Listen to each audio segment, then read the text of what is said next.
Olá, investidores e pacientes. Sejam muito bem-vindos aí a mais um Finance Talks.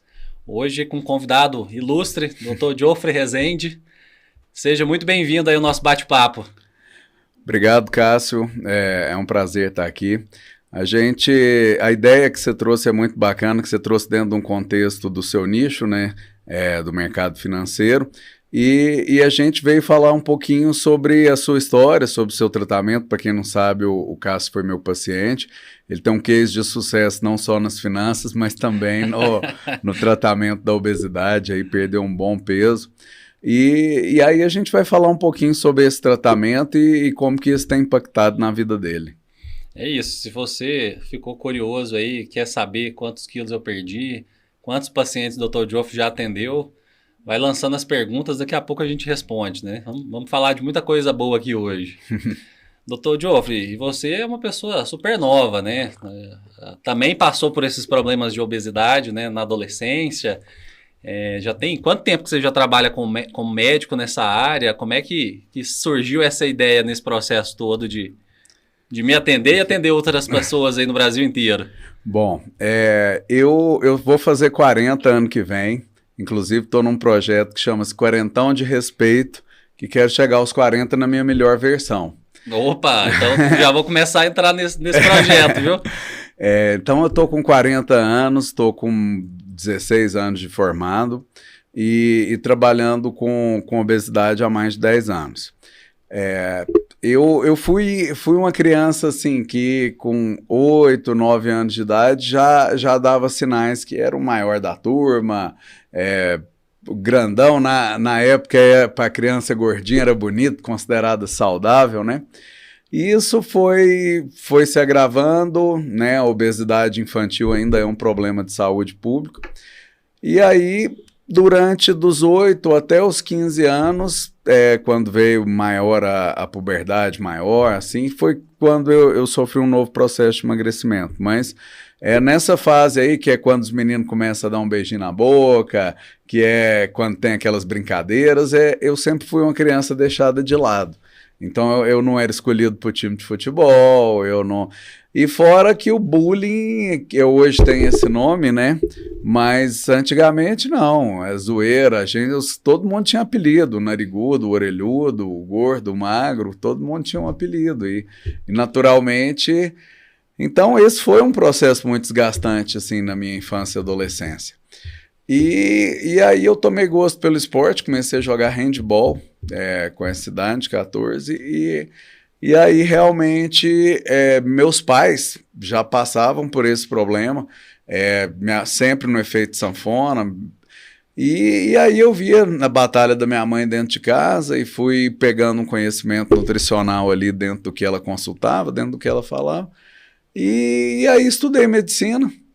E me especializei numa área que é a mesma do meu pai, que é gastroenterologia, de estômago. E aí, por vezes, o paciente chegava com gordura no fígado. Você tem aí uma gastrite, tem gordura no fígado, e ele estava ali acima do peso, né? Você precisa perder peso. Mas como, doutor? Estou tentando, tem muito tempo. E aí eu contava um pouco da minha história para ele e tal.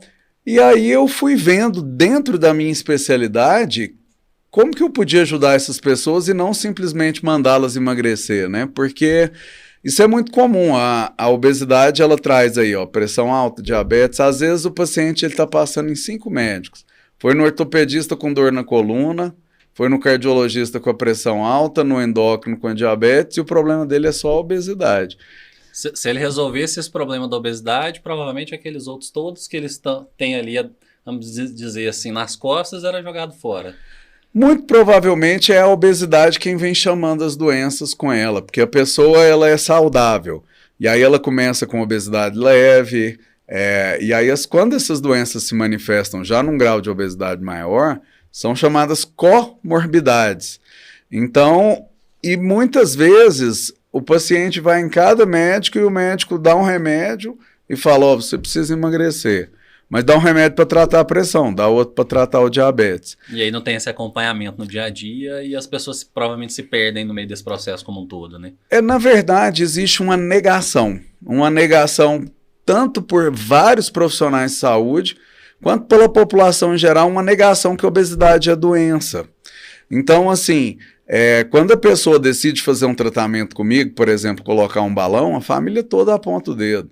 Mas é só fechar a boca, isso é falta de vergonha na cara, por que não vai para academia? E assim é fácil, até eu. Então, a pessoa, ela fica, às vezes, e quando a pessoa decide procurar um tratamento, é porque ela já tentou de N maneiras. Então, assim, ninguém gosta de estar acima do peso.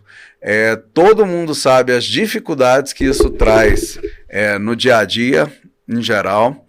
E todo mundo tenta, mas ninguém tenta tratar uma doença sozinho. Ninguém que tem um câncer fala, não, eu vou olhar na internet a dieta da blogueira, vou ver como é que eu abaixo a pressão.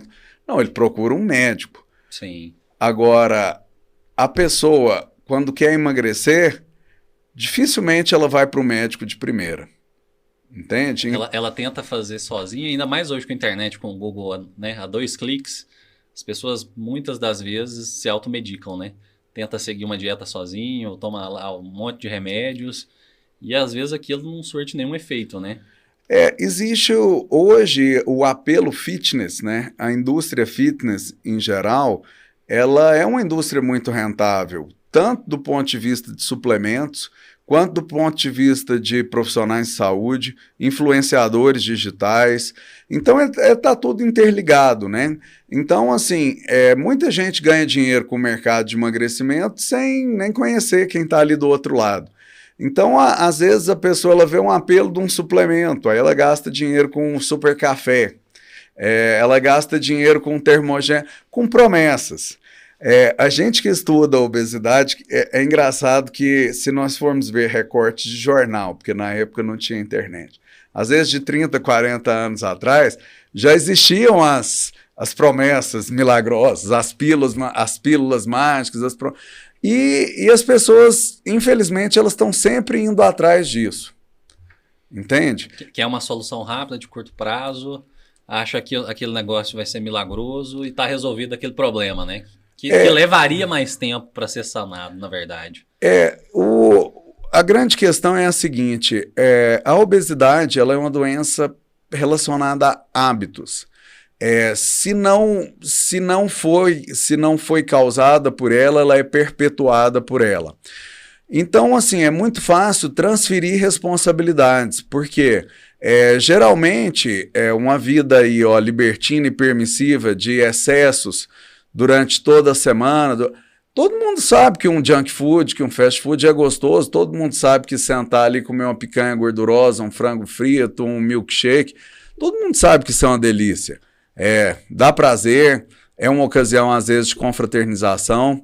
A questão é que, às vezes, quando o paciente vai ficando acima do peso, aquele se torna a única fonte de prazer dela. E o que era para ser um caráter de exceção, vira regra. Então, o paciente chega no meu consultório, e você deve saber isso, enquanto vocês trataram em casal, quando vocês estavam os dois acima do peso, muitas vezes o programa é o restaurante e o bar. Totalmente. Né? E isso eu posso dizer com muita propriedade, viu, Joff? Porque quando a gente se atentou a essa situação, a gente já estava no caso drástico de comer toda semana pelo iFood. E eu olhar dentro de casa e falei, o que a gente está fazendo com a nossa vida? Porque nem a comida a gente está fazendo mais. A gente não para, não senta para almoçar com calma, não faz um jantar junto. Então, é muito simples, né? Pegar o aplicativo e já pedir a comida. Chega lá 15, 20 minutos na sequência e beleza. Aí você vai assistir um filme, dorme logo na sequência. Não tem nem aquele espaço, né, depois de comer para repousar um pouquinho antes de deitar. Então, tudo isso vai gerando um problema cada vez maior, né? E é um ciclo vicioso, né? O que a gente vê? Você falou a questão do celular, isso é muito interessante, porque hoje, se bobear, você passa o dia sentado sem gastar nenhuma caloria. Na palma da mão do seu celular hoje, você abre o portão, você vê as câmeras, você pede comida, o entregador chega na sua porta. Então, são coisas que, assim, há 20 anos atrás eram inimagináveis, né? Então, a obesidade, ela cresce quanto maior o tempo de tela da população vai aumentando. Então, a gente vê a obesidade infantil, um dos parâmetros que é um preditor, um mau preditor é o tempo de tela da criança. E aí eu não sei se você lembra, eu não lembro o nome do desenho animado, nem sei se é do seu tempo. Mas existe um desenho animado muito cômico que, assim, as pessoas do futuro, elas eram imensas e elas só ficavam sentadas e tudo era no controle remoto. Então ela apertava aqui assim, a cadeira ia para um outro canto e ele... Eram os Flintstones? Eu não, mas eles eram gordos, assim, é da mesma... na verdade, os Flintstones é antigo, os Jetsons que era do futuro, né? É tipo Jetsons mesmo. Então... Oi? Você lembra disso? Eu acho que é. Então, Natanel é mais velho que a gente, hein? Então, assim, nós estamos caminhando para isso. Gasto calórico próximo de zero. Oferta de comida industrializada. E aí, o que eu digo? A indústria alimentícia é um mercado tão sagaz quanto qualquer outro. Então, claro que uma Nestlé quer vender mais. Sim. Claro que... E para isso, o que ela quer? Aumentar a margem de lucro do produto. Colocar ingrediente cada vez mais barato e palatável, né? É aquilo que a pessoa compra e quer comprar de novo. Então, assim, a indústria alimentícia, ela não é vilão, ela não é mais um ramo. Ela na verdade, para estudar esse comportamento das pessoas muito bem estudados, né? Nessa parte inteira, como é que as pessoas, né, tomam essas decisões, processo de compra, hábitos dentro de casa ou fora de casa. E aí entra o time do marketing, né, da comunicação, para te oferecer aquilo exatamente no momento que você acha que talvez precisaria, né? E aí uma coisa casa com a outra super bem. Exatamente. E a coisa assim, e é tão perigoso porque alimentar deveria ser um hábito natural. E aí você tem toda a influência da indústria com rótulo, com propaganda, E muitas das vezes ali, existe uma manipulação química de engenharia de alimento para despertar exatamente aonde seu cérebro tem aquela fonte de prazer. Então, por exemplo, glutamato monossódico. É uma delícia, a hora que é o Sazon, né, o que tem no Sazon. Ele desperta partes. Então, assim, a gente vê muito açúcar. Açúcar, isso é gordura e carboidrato, isso é instintivo, é alimento de alta energia, a gente tem que gostar. Então, assim, a pessoa coloca no mesmo alimento gordura, açúcar, glutamato monossódico, corante, um monte de aromatizante artificial e tal. Claro que aquilo vai ser bom. Foi feito para ser bom. Só que é uma receita bomba, né? Porque em algum momento aquilo vai ser extremamente prejudicial, né? Só que a gente, como não é afetado de imediato, né, não come e passa o mal na sequência... Aquilo a gente acha que não tem muito efeito, mas é gradativo, é acumulativo, né? Eu gosto muito, e aí a gente vai vir num conceito básico que é o chamado densidade calórica. Densidade, o que é a densidade? É o peso por determinada volume de alimento. Então, por determinado volume. Então, a densidade da água é 1 grama por ml. Densidade calórica é a quantidade de calorias que nós encontramos em 1 grama do alimento. Então, quando eu pego, por exemplo, uma melancia, se eu pegar 500 gramas de melancia, ele vai ter aproximadamente 170 calorias. Então, é considerado um alimento de baixa densidade calórica. Eu tenho muito volume e pouca caloria. Agora, o que é um alimento de alta... Quase equivalente a 2 bananas, mais ou menos, aí, em termos de Isso, calorias. É como se fossem 2 frutas. Se a gente... uma porção de melancia é aproximadamente 300 gramas. Então, assim, é muito. Por quê? Porque é um alimento rico em água. Tem muita água. Quanto mais molhado o alimento, menor a densidade calórica. Agora, se eu pegar, por exemplo, uma bolacha recheada daquela Bona, é uma delícia. Nossa, uma Oreo, então, uma passatempo, é uma delícia. Se eu pegar, às vezes ali, em 5 biscoitos, eu vou ter aí essa quantidade de calorias que eu teria em 500 gramas de melancia. E às vezes 3 ou 4 nem sacia a vontade de comer, né? Você quer comer o pacote inteiro ou 2? Isso, justamente. Por quê? Porque é muito gostoso. Desperta áreas do cérebro que é difícil ter o controle. E aí não é a pessoa que tem compulsão alimentar. Aí também é um outro conceito que entra errôneo. A pessoa que come, que não consegue comer 2 biscoitos, aí ela come um pacote inteiro. Isso não é uma compulsão alimentar. Isso é uma dificuldade de autodomínio num alimento que grande parte da população vai ter dificuldade de ter autodomínio, porque foi feito para você não ter autodomínio. Você está falando de um pacote de biscoito ou bolacha, né? Dependendo de onde a pessoa estiver nos assistindo aí. Senão os carioca vão ficar bravos com a gente. Mas eu cheguei ao ponto extremo, na verdade, né? Para quem é de Goiânia e conhece aqui a famosa Rua 10, né? Bater lá um sanduíche, chegou o ponto que um sanduíche já não saciava mais, na verdade, né? Poxa, tinha que comer o segundo. Ou ia numa pizzaria, ao invés de comer lá 4 pedaços, comia a pizza inteira, os 8 pedaços no rodízio, né? Ou mais, dependendo da ocasião. Então, isso vai cada dia piorando. E aí parece que aquilo que você come já não te satisfaz mais, né? Na próxima vez, você quer comer mais. Exatamente. E aí, o que acontece? Quando o grande problema, igual eu falei aqui, muitas vezes ele não é a quantidade, mas a qualidade alimentar. Por quê? Dificilmente uma pessoa consegue superar a quantidade de calorias que ela gasta numa alimentação balanceada e normal. Então, assim, ó, você é um cara grande, se você for bater, se você estiver comendo arroz, feijão, carne, vegetais e frutas, dificilmente você consegue ultrapassar o seu gasto energético. Você tem que comer muito, entendeu? Então, assim, se você depois de comer, igual aqui, ó, para você ter a quantidade de calorias que você teria ali, ó, em 2 pacotes de biscoito, você teria que comer talvez umas 2 melancias. Não tem jeito, entendeu? Então, assim, e aí veio esse negócio da fonte de prazer que você falou, você começa a socializar, você começa a comer no automático, e aquilo se torna ali a sua principal fonte de prazer. E aí, voltando àquele assunto dos tratamentos milagrosos para emagrecer, a pessoa, ela está vivendo uma vida ali que ela sabe que aquilo é prejudicial, mas ela sabe que é prazeroso também. Então, assim, quando um médico ou um tratamento fala que, assim, ó, que ela vai ter que mudar radicalmente aquilo ali, e quando eu falo mudar radicalmente, você sabe do que eu estou falando, não é se restringir de nada, mas é dar uma reorganizada na vida. E aí a pessoa que... mas a minha cerveja que eu tomo no happy hour com os amigos 4 vezes por semana, essa eu não abro mão. Então, às vezes, assim, aí ela vai atrás realmente, não, ó, fulano de tal fez uma dieta do HCG que perdeu 12 quilos em 2 semanas. E aí começa essas coisas, né? Mas vamos deixar você falar um pouco como é que é a sua história, como é que você decidiu procurar a nossa equipe, quanto tempo você passou até chegar até nós?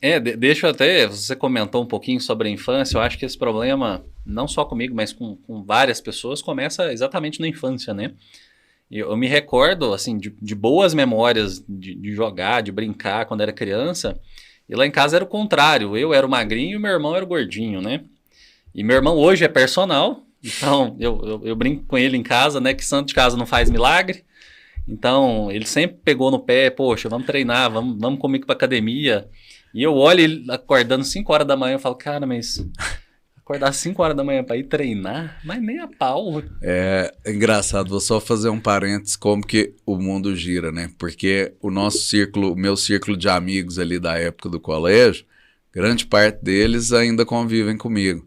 Hoje estão todos obesos. Hoje estão todos obesos e eu sou o sarado da turma. Como é que a figura muda, né? Com o passar do tempo. Então você vinha falando aí do seu irmão? Exato. E aí, eu imagino que parte desse momento de transição começa quando eu ganho talvez o primeiro videogame. Que aí aquele negócio de querer sair para jogar bola fora de casa, jogar o bet, alguma coisa nesse sentido, passa para dentro de casa, já sentado, né, o dia inteiro lá, depois de ir para a escola, sentado e jogando na frente da TV. Eu acho que ali começa um pouco desse distúrbio. E eu lembro da minha mãe falar muito claramente, olha, não fica muito tempo, vai fazer outras coisas, né, não fica aí a tarde inteira, mas, poxa, a mãe e o pai saem para trabalhar, você acha que alguém toma conta disso dentro de casa? Pai nenhum consegue controlar isso praticamente, né, nem hoje com as câmeras aí o tempo inteiro dentro de casa, o pai não controla isso. Então, acho que ali começa um pouco dessa situação. E é um pouco como você comentou, vai começando aquela fase da adolescência, ainda cheguei a jogar futebol amador um certo período, mas aquele negócio vai alastrando, aí chega a adolescência, A gente começa a querer namorar, tá mais gordinho, não consegue se relacionar. Acho que tudo isso, inclusive, começa a afetar o psicológico, né? Sem dúvida. Então, lembro de entrar para a faculdade já bastante, né, acima do peso. E é uma rotina, que aí você começa a trabalhar, você já não alimenta direito nos horários que você deveria se alimentar de maneira, né, adequada. E aí um problema vai levando ao outro. E aí eu lembro, a gente fez o tratamento lá no instituto, eu e minha esposa, né? Na verdade, ex-esposa agora, né? Se ela nos assistir aqui, vai brigar comigo depois. Mas eu acho que essa fase de ter feito o processo de tratamento juntos, ele foi primordial. Porque hoje eu observo, né? Voltei a morar com a minha mãe. Os pais querem fazer tudo ao contrário. Você está falando ali que, poxa, não posso, o médico não deixa, o nutricionista passou isso aqui, tem que fazer essa rotina de alimentação. Não, isso aqui é besteira, vamos fazer isso aqui outro. Então, eu acho que falta às vezes um pouco até de consciência da própria família. E quando as pessoas em casa estão dispostas a caminhar junto, eu acho que isso facilita demais a conta. Porque, poxa, você tem ali a mesma rotina de alimentação, de treino, acorda cedo ou vai mais tarde para treinar junto. Então, acho que isso tudo acaba facilitando demais nesse processo como um todo. Eu acho que você tem toda a razão, assim, a questão da família, o ambiente, né? Eu não digo nem só a família, mas como o ambiente em si. Hoje, nós fomos programados para engordar. O nosso ambiente, ele é obesogênico. Então, assim, na verdade, quem não quer engordar, ele tem que remar contra a maré. Porque se você simplesmente deixar a vida te levar, com certeza você vai você vai ganhar peso. Então, assim, esse negócio do ambiente, ele é tão importante porque a obesidade, ela já começa a ser determinada pelo comportamento da mãe durante a gestação. Então, a quantidade de quilos que a mãe ganha durante a gestação e aquele negócio de comer por dois, falar que é normal, às vezes na fase da gravidez. Desejo, que vai nascer com cara de... Às 2 da manhã, a mulher quer uma torta de chocolate e tal, e se não achar, o neném vai nascer com cara. Então, assim, esse tipo de coisa já interfere na obesidade infantil. E aí, depois disso, então, assim, eu vou só fazer uma escalinha cronológica para você ver o quanto que a família é importante. Então, primeiro tem a exposição da mãe na gravidez, depois a amamentação e a reintrodução alimentar. Então, hoje, com essa quantidade de fórmulas aí, ó, com muito carboidrato e tal, e aí as mães, cada vez mais fácil, né? Você comprar ali uma papinha pronta, Então, assim, a criança, ela já começa isso. Aí, a criança está chorando, entrega uma mamadeira, entrega uma chupeta. Aí quando tira a chupeta, está chorando, entrega um celular. Então, assim, e aí você desenvolve ali uma obesidade infantil.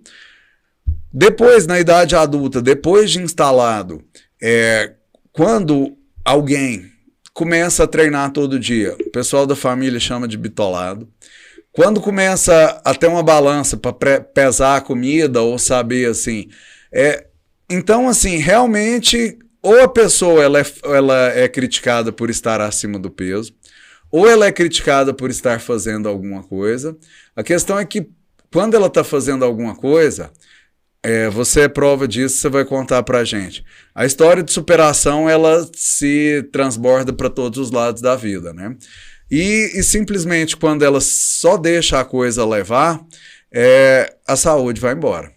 Totalmente. E lá em casa, eu acho que, né, comum aí, como várias famílias, é uma família farturenta. Então, poxa, fazer um pouquinho só de comida não resolvia a situação, né?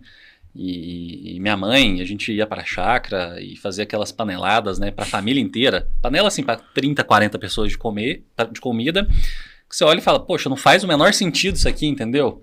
E hoje a gente já está um pouco mais habituado, conversa, olha, poxa, coloca menos óleo. Não, isso aqui não, menos sal. Então já começa a dar um pouco de pitaco na cozinha, até o momento que ela fala, não, toma conta da cozinha, faz que eu vou só sentar e vou começar a dar o pitaco agora. Inverte o processo dentro de casa, né? Mas eu acho que isso é muito positivo para a gente chamar a atenção, porque se eu pego toda a linhagem dos tios, por exemplo, parte significativa são obesos. E parte tiveram vários problemas, diabetes, pressão alta, uma série de outras doenças, né, que vêm junto, como você comentou agora há pouco, e a gente olha, né, para o passado e fala, poxa, talvez se todo mundo tivesse um ajudado o outro, não estava todo mundo nessa situação hoje, né? Você tocou num ponto muito interessante, que é a questão cultural. Então, a gente sabe que a obesidade ela é multifatorial, ela começa desde a genética, da gravidez da mãe, mas a cultura, no Brasil, quando você está recebendo uma visita, sinônimo de agradar ela é você encher a mesa de comida, mesmo que esteja só ela, vai ter pão de queijo, bolo, rosca. Então, assim, é uma demonstração de afeto. Então, quando a gente vê assim, as histórias contando que os pessoais se reuniam na casa das avós no domingo, e macarronada, então o reunir-se em volta da mesa já começou lá com Jesus Cristo, né? Na Santa Ceia, ele foi reunir os apóstolos, ele não trouxe para um cowork, não.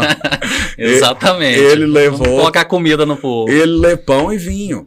Então, assim, o confraternizar com comida, ele é algo natural do ser humano. Agora, quando a gente estuda, assim, o histórico, a cultura das populações, a gente vê na população oriental japonesa, onde tem o menor índice de obesidade no mundo. É uma das populações que mais comem arroz. Então a gente vê que o arroz não é o problema que está fazendo o brasileiro engordar. Mas assim, a comida japonesa típica também não é essa frituraiada de rodízio. Quando a gente vai lá, você vai ver são 2 peças, 3 peças, um caldinho e acabou. Então, assim, eles não têm esse hábito de comer para se empanturrar, lá eles respeitam o idoso, a longevidade, a minimalista. Então, isso... Tem a rotina de treinos, né? Você vê os velhinhos caminhando, assim. Então, eles prezam pela mobilidade. Então, isso é totalmente diferente quando a gente pega aí, por exemplo, assim, você vai ver o brasileiro se reunindo. É churrasco com macarronada, com sorvete, E aí, o álcool cerveja junto, né? Exato. Então, essa questão cultural é muito importante. Aquela família que é acostumada a ter excessos, aquilo já se tornou parte da rotina como sinônimo de confraternização, Então, isso aí também é algo que você tá vendo, tá remando contra a maré, né? Sim, e eu acho que eu só me atentei a essa situação, assim, de maneira mais drástica, falar, poxa, agora eu preciso mudar de fato de vida, porque ou já tô num ponto que é insustentável, não faz o menor sentido estar a partir daqui, porque daqui a pouco tem que partir para, né, procedimentos mais graves, né, sei lá, graves não, mas, sei lá, bariátricos, invasivos, né? Poxa, aí você tem uma consequência para o resto da vida, né? Que aí você tem uma série de remédios para tomar, mais cuidados, do que cuidar com outros procedimentos. Poxa, eu tive meu melhor amigo, mora hoje em Portugal, teve por conta do Covid, né, um agravamento pré-diabético, né, ele na verdade diabético já, ficou lá internado mais de 30 dias na UTI, e aí quando isso dá aquele estalo, eu falei, poxa, meu melhor amigo, minha idade, tá em coma, mais de 30 dias e provavelmente agravado pela obesidade. Isso é um dado que na pandemia, se nós pegarmos as pessoas com menos de 40 anos que morreram, 90% eram obesas. Então, assim, tirando a idade avançada, a obesidade se mostrou o maior fator de risco. O obeso, o que eu costumo dizer, assim, uma analogia? Se você tiver um carro, em que ele tem ali um carro de carga, uma caminhonete, e ele veio ali com a capacidade de 2 toneladas para você colocar na carroceria. Se você coloca 5.000 quilos, é fato que você vai ter problema. Agora, a questão é quanto tempo você vai ficar rodando até ter o problema, porque na revisão de 10.000, às vezes você faz e não tem nada. Então, assim, é aquele negócio do obeso que está com os exames normais. Sim. Então, o corpo inteiro está trabalhando sobrecarregado. As articulações, os músculos, o coração, o cérebro. Além de trabalhar sobrecarregado, você imagina que você não troca o óleo e o seu óleo começa a ficar cada vez mais viscoso. É o sangue que vai acumulando gordura. Então, quando eu falo que é obesidade, você está trabalhando, você tem um coração que tem que bombear muito mais forte para mandar para muito mais peso, né? Você tem um rim que tem que filtrar a excreção de muito mais células. Você tem... E aí você tem tudo isso sobrecarregado e mais os encanamentos entupindo de gordura, que são as artérias e veias.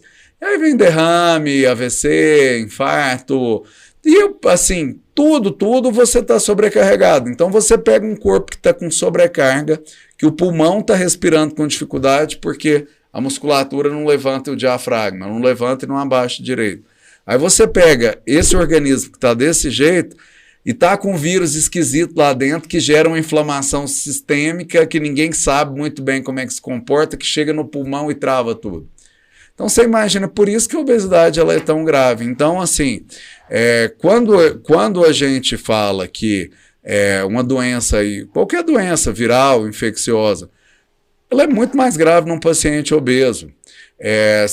Claro que assim, nós tivemos pessoas jovens, saudáveis, com peso normal que faleceram de Covid, mas estatisticamente nem se compara aos obesos. Totalmente, né? Eu acho que isso é mais do que a realidade, está provado para todo mundo que as pessoas, né, nessa faixa de risco, e a obesidade é um dos agravantes disso, claro, para todo mundo.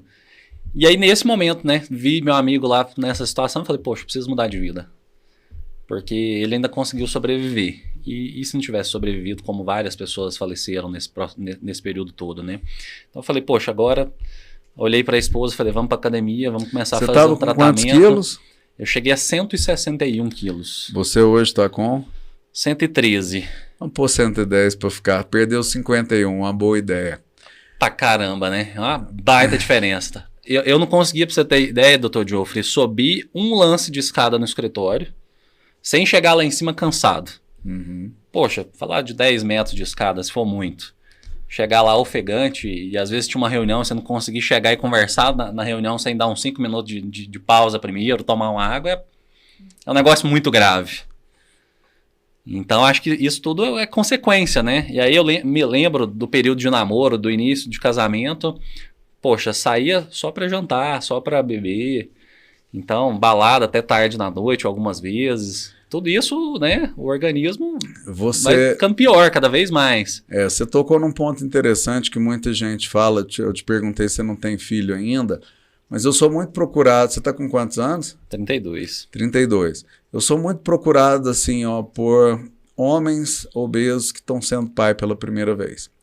E aí, ali, a criança está com 2 anos e tal, ele começa a correr com o menino, não dá conta de correr.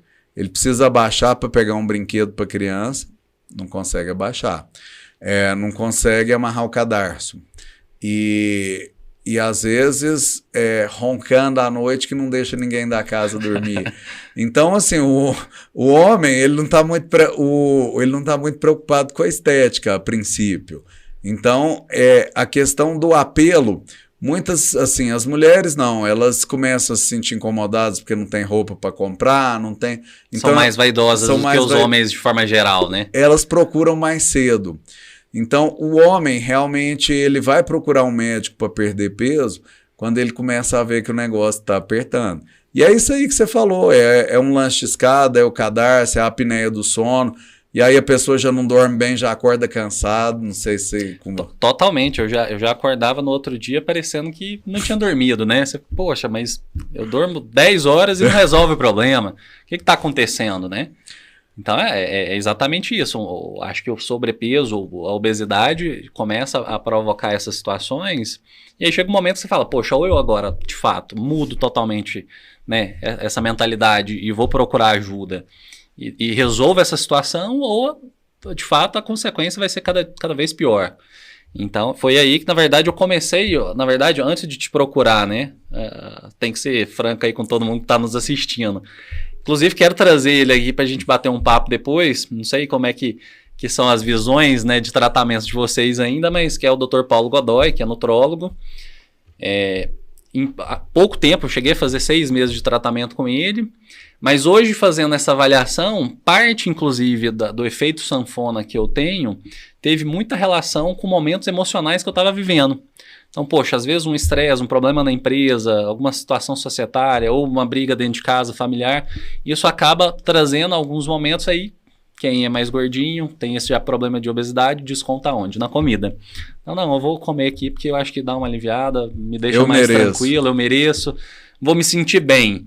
Então, poxa, eu cheguei a fazer o tratamento com o Dr. Paulo durante 6 meses, perdi praticamente quase 30 quilos, e aí foi o momento que eu saí da empresa, não a empresa que eu estava antes, fico mais de 3 meses fora de Goiânia, abandona ali completamente o processo que a gente estava fazendo.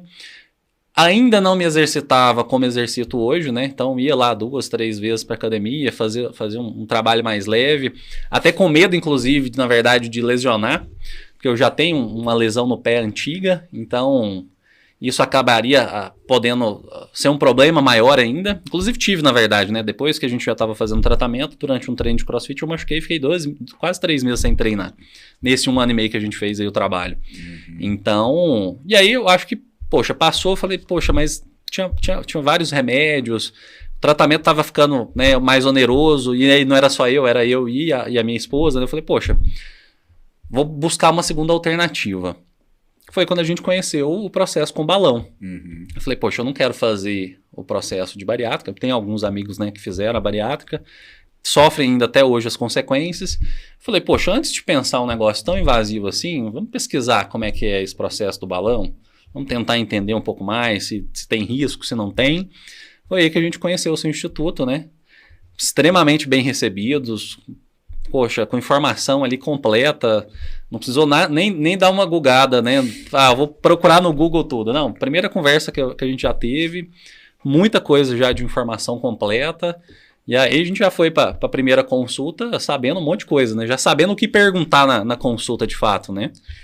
Você, assim, a sua trajetória não é muito diferente da grande maioria da população e que trata a obesidade e é realmente o organograma de tratamento como a medicina deve ser. Não existe doença que tenha um tratamento. Existem estratégias individualizadas para cada tipo de paciente. Então, sempre nós partimos da premissa que o tratamento ele deve começar por algo menos invasivo, mais simples, com menor efeito colateral, mais barato. Então, sempre eu vou começar do mais simples para o mais complexo. Então, assim, se eu dou muito esse exemplo para os pacientes. Se você chega no diabetes com o médico ali, se você está com a glicemia de 150, ele vai falar para você, vamos exercitar, dar uma regulada na dieta e observar na próxima. Se você está com a glicemia de 250, 300, ele não vai falar só isso. Ele vai te dar um comprimido. Vai falar, você precisa fazer isso, mas também precisa tomar o comprimido. Não quer dizer que o comprimido você não precisa fazer. Resolva sozinho, né? Isso. Se você chegar com a glicemia de 600, você vai ter que tomar o comprimido mais a insulina. E tudo é diabetes. Então, obesidade é a mesma coisa. Quanto mais grave a doença, menor a chance dela responder a um tratamento pouco invasivo. Então, uma coisa é você ter que perder 10 quilos. Você não vai fazer uma bariátrica para perder 10 quilos. Provavelmente, com ajuste de dieta e comportamento, você consegue. Você tem sucesso ali naquele tratamento, porque eu não gosto muito de falar conseguir perder peso ou não, porque nós estamos falando de uma doença, ninguém fala assim, eu consegui abaixar a minha pressão. Não, a pressão abaixou ou não abraçou. Então, quando eu estou falando aí dessa escala de tratamento, primeiro eu vou tentar mudanças de hábitos, somente. Prática de atividade física e dieta balanceada. Mas se a pessoa está com um grau de obesidade ali todo inflamado, está num contexto, é uma bola de neve, a chance dela perder 50 quilos com mudança de hábitos é pequena. Então, além das mudanças de hábitos, não é que mudanças de hábitos não estarão presentes. Além dela, eu vou tentar uma medicação. Por quê? Remédio é o mais barato de todos os tratamentos. É o mais seguro, porque teve algum efeito colateral, você suspende o uso, você resolveu o problema. Enfim, mas em contrapartida, quando a gente pega os trabalhos, é o que tem o resultado mais pobre de todos os tratamentos. Então, assim, uma droga é considerada eficaz quando ela proporciona ali uma perda de 4, 5% do peso. Então, assim, às vezes a pessoa toma, ela precisa perder 50 quilos, ela toma e perde 10. 4, 5 daria no meu caso. Poxa, eu estava com 161, dava uns 5 quilos mais ou menos. Isso. 8 quilos. Isso que eu quero. Seria muito. Então a pessoa toma e aí ela perde aquele peso e para de perder. E aí ela acha que o remédio não faz mais efeito, fica frustrada e toma. Não é que não faz mais efeito, ele atingiu sua eficácia máxima para aquele grau da doença. Então, por isso que quanto maior a quantidade de peso a ser perdido, mais agressivo tem que ser o tratamento. E aí, quando o paciente já teve falha na mudança de comportamentos isolada, já usou medicação ali por um tempo, ou com a perda pequena, ou com a perda pouco sustentada, então ele tá na hora dele ir para uma nova tentativa. E aí eu preciso de algo que seja mais potente que aquilo. E aí, até pouco tempo atrás, a única opção era cortar o estômago, desviar o intestino, partir para a bariátrica. Com o aumento da tecnologia e os aparelhos de endoscopia ficando cada vez melhores, mais precisos, mais flexíveis, eles têm proporcionado se fazer procedimentos em várias áreas. Então, hoje é possível fazer a cura de um câncer de estômago, dependendo do tamanho, pelo aparelho de endoscopia, essa ressecção. Hoje é possível se fazer grandes ressecções ali com aquele aparelho de endoscopia, e também no campo do emagrecimento, o aparelho de endoscopia ele veio para ajudar a gente a fazer procedimentos que não fossem cirúrgicos e que ajudassem a perder peso. Então, quando eu pego um paciente ali, que ele já tentou remédio e não está a fim de tentar mais, mas ele também não está a fim de operar, hoje tem uma opção para ele. E aí hoje ainda a gente tem duas opções, que é o balão intragástrico e a gasplastia endoscópica. Então não estou dizendo que ele é melhor nem pior do que o remédio. Ele é mais invasivo e proporciona uma perda menor. E esse que eu fiz é qual? Já me perdi nesses dois. É o balão. É o balão. O tratamento que você fez é uma prótese. A grande característica dele é o quê? Um tratamento temporário. Tá? Então hoje, ou eu posso encher seu estômago durante algum tempo, que é o caso do balão, ou eu posso costurar ele por dentro e fechar ele para sempre, que é a gasplastia endoscópica. Então, você que já tinha tentado usar remédio, estava com uma perda insuficiente, você não queria operar. A gente chegou à conclusão que o balão seria o melhor para você. É uma prótese de silicone que a gente colocou com o aparelho de endoscopia e que é para dar saciedade. Ficava cheio mesmo? Totalmente. Eu diria que é uma sensação muito estranha, na verdade, porque você não come, principalmente nos primeiros dias, né? Fica, cara, mas como é que é esse negócio? E a gente acha que é o psicológico, né? Porque a gente come e aí tá certo o nível, né? Poxa, tô satisfeito. Com balão era muito engraçado. Você tomava um pouquinho de água e, poxa, eu não consigo beber mais água. A primeira semana, eu não tive, né? Tem alguns pacientes que tem alguns... o estômago não aceita, né? O sistema não aceita completamente bem, né? Dá uma certa rejeição. Não sei se é a palavra certa também, rejeição, né? Mas... Eu diria que é adaptação. Então, uns sofrem mais, outros menos, mas todo mundo sofre. Eu não tive esse problema. A minha esposa já teve, né? Ela passou mal a primeira noite 22 vezes, né? Então, ela te ligou no outro dia, pelo amor de Deus, eu passei mal a noite inteira, não consegui dormir. Vem cá, toma um soro, né? Ela teve que reduzir o tamanho, né, do balão, da proporção dela, porque ela não conseguia. Ficou 3 dias passando mal, falou, não, eu prefiro reduzir. Que tava louca para tirar, na verdade. Falei, porra, mas agora já pagamos. Não é possível que você vai tirar esse negócio daí agora. Não faz sentido, né? Já sofreu para colocar, então... e o balão que a gente colocou era aquele de 1 ano, né? Que podia ser ajustável. Diferente que se a gente tivesse feito de 6 meses, que não tinha como reajustar. Então eu falei, pô, vai lá, reduz um pouquinho e tá resolvido. Eu já não tive essa situação, né? Passei super bem. Depois, na verdade, a gente aumentou, né? Eram 800 ml, a gente aumentou para 1 litro. E aí eu fico pensando, poxa, 1 litro é coisa demais, né? Imagina, uma garrafa de suco, né? Fica do volume de uma bola de futsal, mais ou menos. Então, e assim, a sensação é incrível. Os primeiros 2 meses, né? Porque depois do 3º mês, Se o paciente não tiver começado a mudar de fato a mentalidade, ele consegue voltar a comer. A partir do 3º mês, eu imagino que boa parte das pessoas coma quase que o mesmo tanto que antes. O estômago tem essa capacidade, né? Na verdade, o que seria o grande diferencial dos procedimentos quando comparado com o tratamento sozinho? É a perda inicial. É justamente essa perda nos 3 primeiros meses. Então, o que acontece? Se você não fizer tratamento nenhum, tentar ir para academia, fazer dieta, regular a alimentação, e em 3 meses é provável que você perca ali 5 quilos. Se você perder 5 quilos em 3 meses, somente com mudança de hábitos, é considerado um excelente resultado. E aí é que as pessoas se perdem no meio do processo. Por quê? Porque aí ela passou 3 meses, perdeu 5 quilos, aí vem uma briga com a esposa, vem uma perda de emprego, e aí, num fim de semana ruim, ela recupera 2. E aí fica essa luta injusta. Quando eu pego e coloco um balão, eu tenho aí uma perda de 10% do peso nos 2 primeiros meses. Então, assim, quantos quilos você perdeu nos 2 primeiros meses? 21 quilos. Então, dá mais que 10% do seu peso.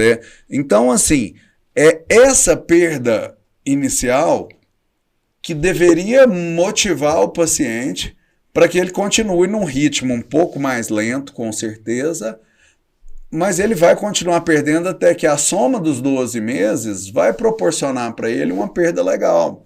Agora, por que não é que balão, não existe nenhum tratamento com 100% de eficácia. Agora, tem gente que não quer mudar hábito, ele quer comprar emagrecimento. Então ele coloca o balão e aí, justamente onde você falou, ele perde peso ali no começo. Depois de 3 meses, se ele não utilizar aquele resultado como uma fonte propulsora para continuar perdendo, ele vai reganhar. E vai reganhar com o balão. Por quê? Porque tem gente que ganha tudo de volta e tá com o balão ainda, né? Balão, acontece. Acontece sim. A pessoa perdeu ali, em 2, 3 meses. Ela perdeu o que o balão tinha para oferecer para ela. E aí, simplesmente, ela adaptou. E aí, ela não mudou o gasto calórico e não mudou os hábitos. Então, assim, o que ela ganhou, o que ela perdeu em 10 meses, ela vai reganhando ali um pouquinho. Então, é comum a gente colocar... Comum não. Acontece da gente tirar o balão e o paciente está com um peso maior do que quando colocou. E eu vi isso próximo, inclusive, porque um amigo meu, né, viu o processo que eu estava fazendo, poxa, com 4 meses, falou, caralho, preciso fazer esse negócio também. Sofri a vida inteira com obesidade, vou lá procurar o Dr. Geoffrey, né? Passei seu telefone, fez o procedimento e exatamente isso. Perdeu rápido, perdeu mais do que eu, inclusive, nos 2 primeiros meses, mas absolutamente nada de mudança de hábito. Continuou com a cerveja, continuou fazendo coisa errada, não voltou a praticar exercícios e a última vez que eu tinha conversado com ele estava com mais peso do que ele tinha antes e o balão ao mesmo tempo. Então, a gente vê o quê? As pessoas que elas querem comprar o emagrecimento, se tivesse à venda não existia gordo rico, né? Só os pobres eram gordos, todo mundo queria comprar. Mas assim, quando a pessoa simplesmente ela acha que um tratamento vai resolver a vida dela e não olha para dentro de si, nenhum tratamento vai ser eficaz. Então, assim, a gente sabe que o cérebro tem uma coisa que chama mecanismo de recompensa. Quando você você coloca ali um doce, você come, você tem prazer, seu cérebro dispara, e aí se você aprende que aquilo é uma fonte de prazer, quando você vai novamente, o cérebro vai estar sempre querendo aquilo. É como no uso de drogas, por exemplo. Acontece que quando a gente está num tratamento de emagrecimento, a pessoa está no propósito, ela tem que buscar esse mecanismo de recompensa no próprio resultado dela. Então, assim, são as pequenas evoluções diárias que vão estar alimentando o cérebro que aquilo vale a pena. Então, quando eu pego e eu caibo numa roupa que eu não cabia há muito tempo, aquilo é uma fonte propulsora. Então, quando eu pego aí um tratamento que você perde 20 quilos em 2 meses, você tem uma puta fonte propulsora para te levar, mas se realmente você não quiser, aquilo não vai servir de nada. Então, a cirurgia bariátrica, um procedimento definitivo, um procedimento que reduz o estômago, às vezes até em 80%, que desvia o intestino, então ocorre uma desabsorção. Hoje, você tem ideia de cada 10 pessoas que operam, quantas voltam a ganhar peso? Nossa, eu acho que uns 80%, provavelmente. De cada 10, 8 volta a ganhar peso. O reganho de peso ele acontece com quase todo mundo. Eu vou ser um pouco mais... Você sabe quantos por cento voltam ao peso que operaram? Não, nem ideia. Mas deve ser alto. Quase 40%. Então, o que acontece? O reganho de peso, ele é uma característica da obesidade. Ele não é uma característica do tratamento. Então, se eu tenho reganho de peso numa pessoa que tem um estômago de passarinho, em que parte do intestino dela não absorve, aonde que está o problema? Realmente comportamental.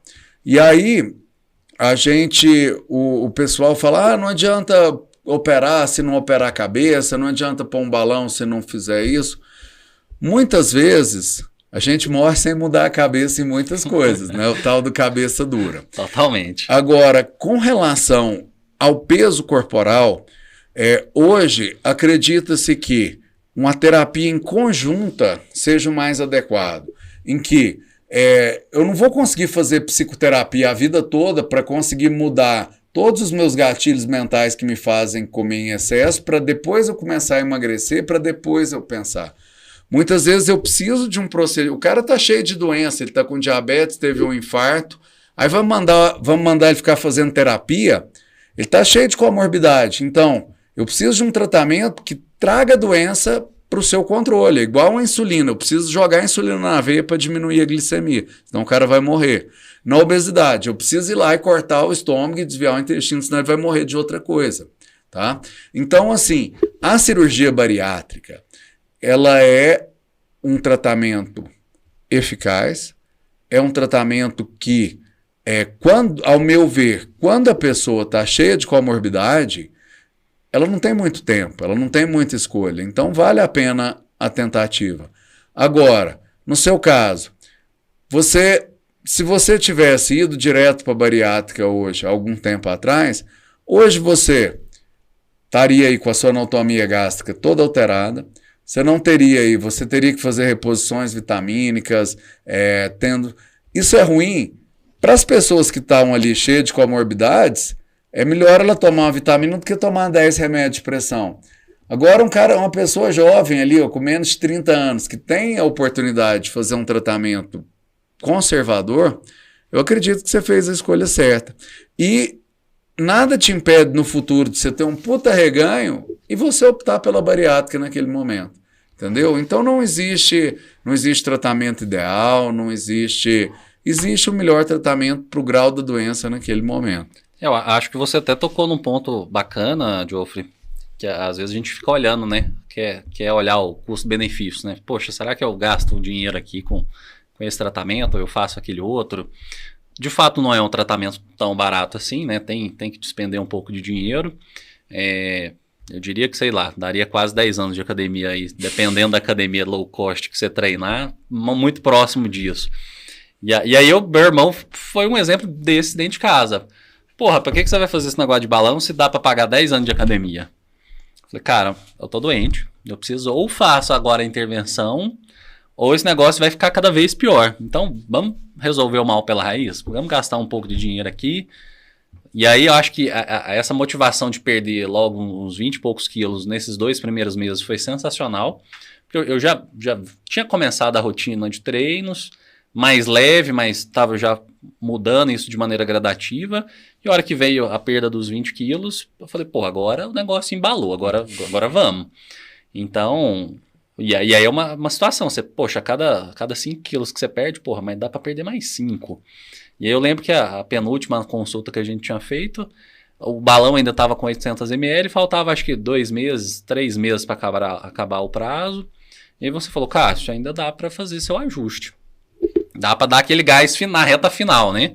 Porque o balão tem prazo, aí Eu, inclusive, posso falar, acabei, pela viagem que eu fiz, né, para o Pará, ficando mais tempo do que os 12 meses estabelecido, inclusive contraindicação, porque você tinha me falado, olha, Cássio, depois dos 12 meses, se der problema, cara, eu não me responsabilizo, o fabricante não responsabiliza, e onde que você vai estar? E eu tava, de fato, no meio do Pará, que se eu passasse mal por conta do balão, cara, era morte certa, na verdade, porque era 300 quilômetros do hospital mais perto, então você imagina, eu falei, pô, eu preciso ir para Goiânia tirar esse negócio, então acabou passando acho que um mês e pouquinho disso, mas vim tirar, mas era essa tentativa, né, pô, dá mais 5 quilos ainda, então, tanto que a nossa meta inicial lá atrás era na casa de 35, na verdade 32, até 35 estourando, né, então passou bem, mas bem largo ainda a perda total, né. Agora, eu vou te fazer uma pergunta. Não foi fácil, né? Perder 50 quilos. De forma alguma. Com o balão deixa fácil, por acaso? Ter o balão não deixa mais fácil. Na verdade, pesa a consciência. Você fala, poxa, eu gastei dinheiro com esse negócio. Se eu não fizer... E aí eu que sou da área financeira, ainda dói mais, dobrado, eu acho. Poxa, se eu não fizer isso, se eu não me dedicar, se eu não alimentar direito, se eu não acordar, né, dormir no horário certo e acordar no horário certo, poxa, eu vou estar rasgando dinheiro fora. Então, tudo aquilo que eu falo para os clientes, só que com a parte financeira e investimentos, eu não vou ter cumprido naquilo que eu, né, coloquei como objetivo. Falei, pô, então eu tenho que dedicar a isso. E era claro que tiveram algumas escapadas, né? Poxa, saí para comer pizza, teve um chocolate no meio do caminho, teve um refrigerante, mas ao invés de tomar uma coca normal, poxa, vamos tomar uma coca zero. Ou teve um suco, que mesmo assim, né, apesar da gente achar que também o suco é totalmente saudável, mas também tem açúcar, né? Então, no início, inclusive... Acho que os primeiros meses foi muito essa mudança. Poxa, eu saí da coca, mudei para o suco. Mas mesmo assim tem açúcar, né? Então... A evolução, ela é gradativa. E uma das coisas que mais a gente vê o paciente se frustrando é porque o paciente ele quer ser 8 ou 80. Ele nunca comeu uma salada na vida, ele nunca comeu uma verdura... Ele toma refrigerante todo dia e fast food todo dia. Do dia para a noite ele quer virar vegano e só comer orgânico. Não vai, né? Não vai. O corpo não consegue se adaptar a essa mudança tão drástica, né? Assim, por tempo limitado. Então, assim, a pessoa que tomava refrigerante todos os dias, se ela passar a tomar refrigerante aos finais de semana, é uma puta evolução. Então, a pessoa que comia fritura todos os dias, se ela comer fritura aos domingos, é uma excelente evolução. Então, a evolução ela é passo a passo, e se ela for dessa maneira abrupta, ela não dura. E a grande questão assim, que a gente percebe do efeito sanfona está muito relacionada a isso. A pessoa ela viu a blogueira falando que tem um jejum intermitente e a dieta cetogênica. Então ela tira todos os carboidratos, ela começa a fazer uma dieta super restrita e aí naquilo ela tem um resultado. Só que ela está o tempo todo pensando quando é que ela vai poder voltar a consumir aquilo que ela fazia. E aí na primeira oportunidade ela não tem o controle. Então, assim, é muito comum um reganho de peso maior quando a pessoa volta a consumir aqueles alimentos. Então, hoje, a nossa estratégia ela é muito mais comportamental do que restritiva. Então, é o seguinte, eu falo para os meus pacientes, olha, sorvete não engorda ninguém. O que engorda é o que você faz com ele. Então, você concorda comigo que se você estiver sentado no sofá, uma lata de 2 litros, toda hora você... Beliscando é um contexto. Você deu uma volta no shopping, passeou, correu, depois entrou, pegou uma casquinha do McDonald's, é um outro contexto. Totalmente. Então, não existe alimento vilão. Existem alimentos que deveriam ser de exceção e se tornam regra, e alimentos que deveriam ser regra e se tornam de exceção. E a pessoa precisa começar, né? Porque se ela não se atentar para isso, e o melhor... vai chegar à velhice ou nem vai chegar na velhice, né?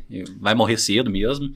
E aí, às vezes, né, poxa, tem filhos, não consegue brincar com os filhos, vai chegar um momento que até a sexualidade, né, junto com a esposa, vai ser afetada, né? Então não consegue manter relações. Então tem uma série de consequências nisso, né? Se a gente tivesse, nós estamos aí com quase 1 hora, se a gente tivesse que deixar um recado aí, um apanhado geral de tudo que a gente falou, seria o seguinte: a conscientização geral de que a obesidade ela é uma doença. A obesidade, tal qual qualquer outra doença, ela precisa de tratamento médico, e as doenças crônicas, que são aquelas doenças que não têm cura, elas são doenças diretamente relacionadas ao estilo de vida. Então, tratamento da obesidade e sedentarismo nunca vão combinar. Controle de peso e sedentarismo nunca vão combinar.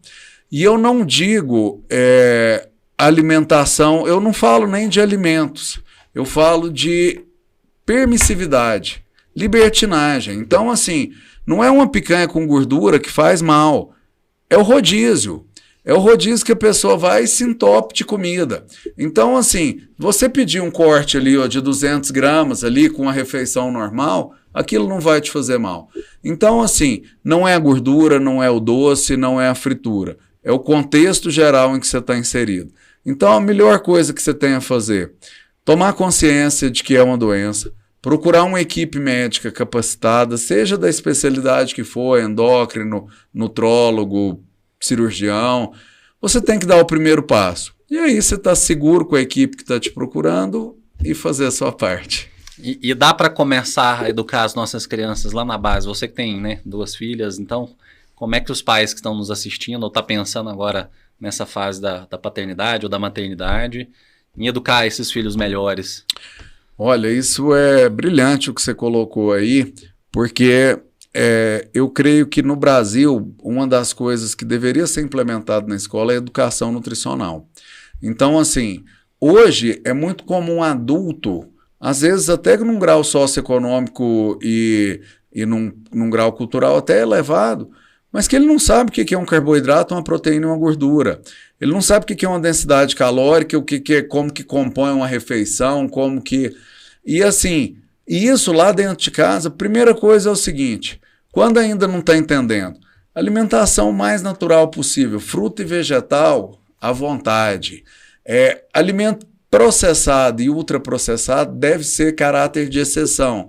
Então aquela bolachinha recheada e embalada, ela não está proibida, mas você vai deixar para o dia que você for passear no parque, ela está dentro da bolsa e você não tem outra opção. Agora, se você está dentro de casa, se você pode preparar alguma coisa, você apelar para esses, no lanche da menina, abrir um pacote de bolacha para dar para ele de lanche, não seria o mais adequado. E à medida que ela vai entendendo e explicando o que é uma alimentação saudável, o que é, não é proibir a criança de doce. Olha, você gosta de doce? Você vai comer doce. Você vai comer doce depois da sua refeição, uma pequena porção. Você não vai colocar um pirulito, uma balinha toda hora o dia inteiro, né? Pediu, já entrega ali, né? Exatamente. E hoje, assim, as minhas filhas, um fica chamando a atenção. Não tem proteína no seu prato aí, tem que...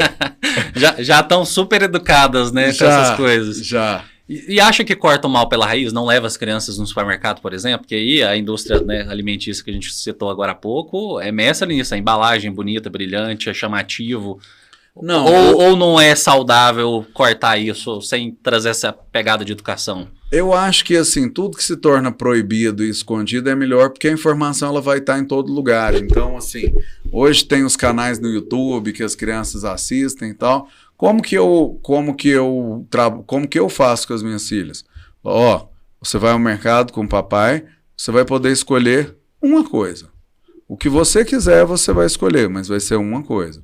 Então ela vai, no contexto geral, ajuda a escolher os laticínios, carne, ovos, verduras e tal. Aí quando passa naquela sessão, a gente fala, papai falou que você poderia escolher alguma coisa. O que você quer? Eu quero um Kinder Ovo. Ótimo, você vai levar o Kinder Ovo. Você já almoçou? Não. Então você vai guardar para comer de sobremesa. Resolvido o problema. Então, assim, é claro que isso, assim, as minhas já estão mais maduras e foi um processo. Vai aguentar muito choro, mas tem... Vai dar dor no coração, né? A criança vai chorar em algum momento e tem que relevar ali, né? Ser pai é isso, né? Assim, quem estraga é vô. Pai tem que educar. Bom, última pergunta então, né? O pessoal que está nos assistindo aí acho que já passou de 1 hora, né? Obrigado para vocês todos que ficaram aqui, estão acompanhando até agora.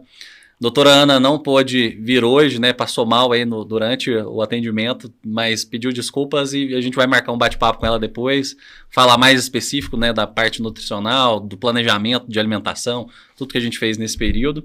Bom, e todos os nossos convidados aqui não saem sem essa pergunta. Eu sei que o investimento agora no Instituto, na clínica, foi pesado, né? Teve que comprar ali parte dos sócios recente, né? Como é que você é como investidor? O que você gosta? É mais conservador? É mais agressivo? Não é? Para quem está nos assistindo aí, às vezes quer inspirar não só nessa parte, né, de saúde e bem-estar, mas na parte financeira também. Como é que é o Geoffrey nesse aspecto? Eu sou um pouco mais conservador e assim, a gente vem de uma família de agropecuaristas e a minha esposa ela é advogada com especialização em imobiliária. Então, assim, a gente tem uma quedinha aí pelo mercado imobiliário, mas assim, realmente, hoje a educação financeira ela tem que fazer parte, inclusive, se a educação nutricional é importante, a educação financeira deveria vir desde a escola, né? Totalmente. E eu acho que, poxa, para vocês que gostam de imóveis, inclusive, o passinho aí para o fundo imobiliário, para quem já nos assiste aqui no canal, sabe que um momento bastante propício, muita coisa boa para 2023 aí, com essas situações econômicas pairando, né, no Brasil e no mundo nesse momento. Poxa, doutor Geoffrey, obrigado aí pelo ter aceitado o convite, pelo bate-papo. Quer deixar alguma mensagem final para quem está nos assistindo? Olha, eu queria agradecer aí pelo convite, a oportunidade de estar aí no estúdio bacana aí, pessoal da produção aí, parabéns pela estrutura. Bom, eu creio o seguinte, você nunca é tarde, né? Nunca é tarde para se fazer nada na vida. Então não é tarde para buscar uma educação financeira, não é tarde para começar a investir, não é tarde para se reestruturar em nenhum aspecto da vida. Agora, o que eu digo, a obesidade, ela é uma doença que ela vai te matando aos poucos, vai sugando sua energia, tirando sua autoestima, tirando sua libido, tirando sua disposição. E muitas vezes você começa a render mal em vários aspectos da sua vida e não sabe por quê. E o que eu vou falar aqui pode até soar gordofobia, mas é simplesmente constatação de fatos. Se você pegar a lista dos grandes CEOs das grandes empresas de investimento, das listas Forbes, dificilmente você vê pessoas obesas, né? A obesidade, ela não é muito compatível com alto rendimento em nenhum aspecto. Então, assim, a pessoa precisa se tratar para ela chegar à sua melhor versão. E a sua melhor versão, muitas vezes, ela é atingida com o tratamento da obesidade, porque a obesidade é o tempo todo se contrariando, fazendo renúncias, fazendo o que a gente não quer para chegar onde a gente quer. Porque fazer o que quis nos levou acima do peso. É isso aí. Obrigado pela mensagem. E para você que está nos assistindo até agora, comente aí, faça perguntas. Depois eu mando para o Dr. Geoffrey. Deixe seu like. E vou deixar aqui com o Natanael, inclusive, um super convite para vocês. Não foi ao vivo, a gente gravou com o Dr. João Batista, que é ginecologista, obstetra, um super bate-papo, eu e Leandro, e ele que entra agora de férias, aposentadoria em janeiro. É o João, professor de polo? Exatamente. Esse é uma lenda de Goiânia. Professor lá da medicina da UFG por muitos anos, e ele se aposenta agora em janeiro, vai viver 3 meses em cada país. E foi um bate-papo sobre investimento, sobre vida, foi fantástico. Clica aí e assista, vai ser muito bacana. Coisa boa. Um abraço, até a próxima. Até mais.